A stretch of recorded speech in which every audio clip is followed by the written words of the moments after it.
First, get access to the cat and particulate filter system. Do this by opening its temperature sensor, pressure sensor or sensor access port. As you can see, before the cleaning it is quite dirty inside. Thoroughly shake the can for approximately 1 minute before use. Now insert the included probe through the opening you exposed. Spray in intervals, each taking 5 seconds. Fill your cat and particulate filter system until you can see foam rising up to the opening. Then just close everything back up.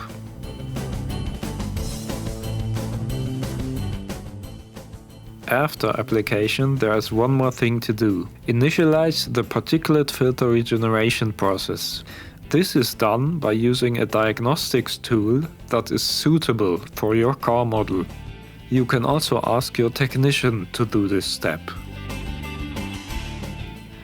After that, go on a 20-minute test drive. As you can see, the result is a clean cat and particulate filter system. Additionally, for an optimal regeneration, you can add DPF clean to the fuel tank. Do this after the test drive.